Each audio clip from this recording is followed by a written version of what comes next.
Hello guys, matang kuwi tungda sidi vlog amasung nam kita chachik ne to agalak kita ubne vlog masama ai Sarojini gasali nong market sali se sidi ni am sinde wi ai vlog nam dawa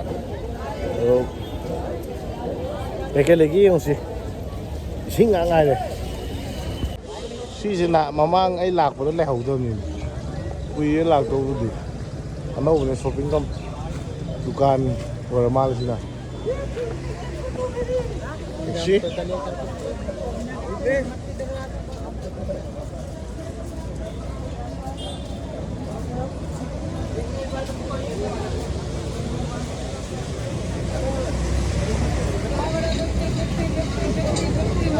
manung gay nama ke niti awang may ano sih tuh yole he haraga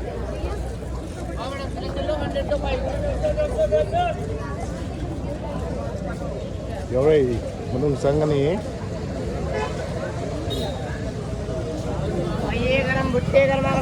Mamang tu lah, pada di kena tahu bangam dah ni pak. Misi mana tu muncul nama bangam dah ni pak. Menung lagi dah.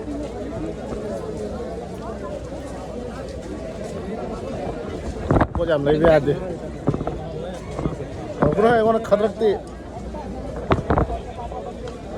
Ai lagi tu si misalnya tu ni wajib tu ni lagi.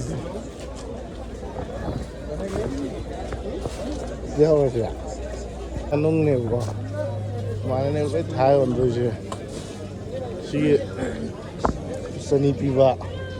Kalau pasal yang kaya.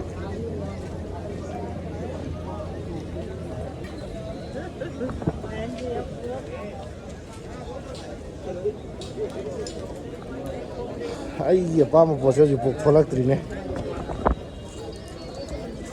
Sam pibis lagi ya. 150 pibis lagi ya. Ada. Baik.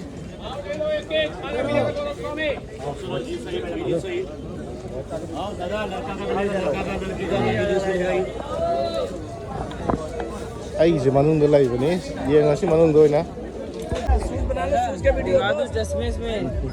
Seni yang kaya piwo kongko am di fang ya.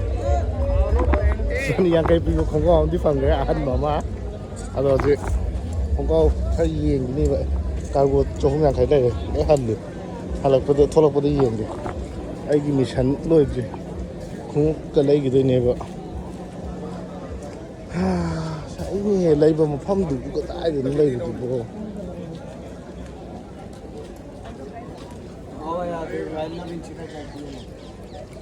Oversize spring, siung yang lagi. Kalau kan hari kita, sudah kapun. Madam doormat bolo. Madam mat. Madam doormat. Madam mat loge mat doormat. हाँ भाई क्या?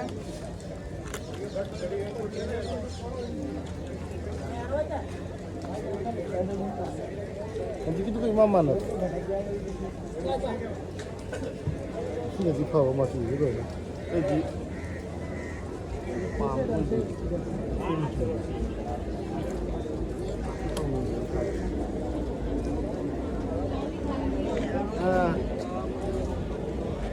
ini yang mana?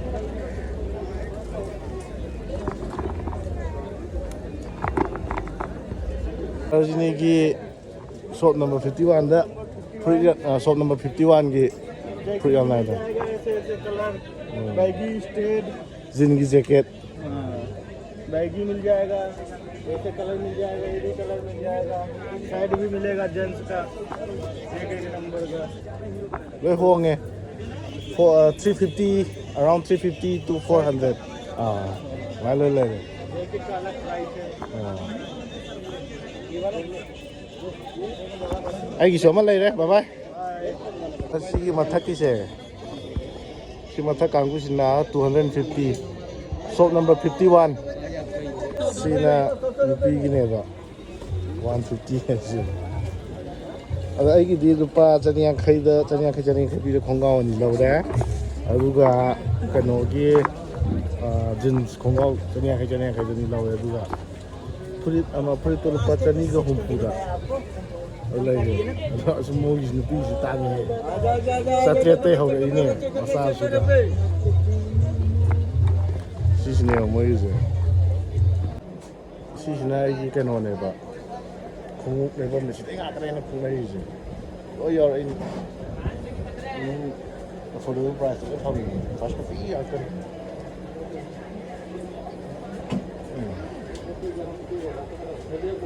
Ay hojik puja ay ama superstar am lau ba. Siya. Then on 1600 siya. 1600. Risi kan oleh dah puma ini kan. Kena kaya? ये 1700 1700. Ay gina. Ay gina sige. Ay gidi kan to superstar black tam lau ba. Si shop number 166 shop number 16 shop number card दे देगा shop number 166 lao भी जा रहे हैं और हम घूमने searching करके that's funny shells clap पे तो ले रहा हूँ पहले भी आया तो उनके नोज ले रहा है लेदर की ये party shoes 그나 제일 시부트래 그거 아주 원래 테너시 알아가 저래래 my phone number should be out there lo래 몰라요래 시도 칼라이래 몽원도 칼 야오래 백팩도 칼 야오래 이나 사진이 메트로니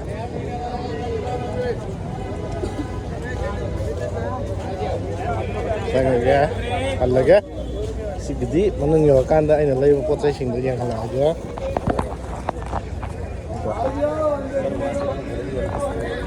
Hah? Selai rono tu tu. हाँ Ngono. ले लो ना Oh lay paham mati lay. हाँ मुझे तो मैं कट कर देना है Ini rumio kanda yang alaga kok. Hi guys, video sini hamba syakada bani. Ulashan magamre, aina halai uga poto. Sarojini hatu tu yang halak kita bani. Sacha lasalashi, boring shoe dona bas hang di boring shoe bani. Ado, aina say jeans lay have do. Sigi jeans ne ba.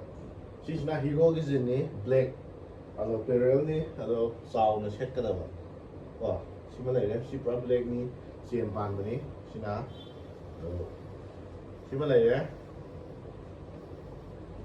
Oversize maksudnya tapi kok beral jenis, ada ki ani subusina, sih jenis, sina dark grey, color se, adu ka kada kudam panda sih ini kota, masih jauh je deh, sisna kami liu jenis, post aja mana nggak sih ya, beral ni sih so, beral jenis nak ni aja gitu, jadi yang ni sih jenis ni je, tak, adu ki si cái nồi xin na tôi cái formen nuôi cái đồ con ngon này quá khơi sau cái này là sẽ là cái gì vậy là phải có pin lúc này sẽ là cái cái xem đấy à rồi xin đi cả cái này đấy xin là con ngon cái gì này aja bukta chania cái trong ngày cái này đấy si bữa xin là lupa sama pin bukta này mà chú sẽ phải dùng cái này cái này Kalau saat ni tu kami ni, masih logo mesti posta ada. Kui ni lah terus je. Pasal ni je ni, si kau sahur tu malu sih bersih. Tu ni nak dia ni, sahur tu malu. Do, si mana le? Deki, si frichinga, si singa, si je seni ga kan ada le apa, seni gom tu dah. Sini ada lagi khung aina superstar ni have dua tu yang hanya. Ada sini, siung se. Sini, ada tong nau le, ni huni tong nau le, kap tau deh. Pasko pini, jadi siung ke samri, siung sini. Sini, aina dari posisi se, sini ani ga, jauh ga tarap lah, tadi se.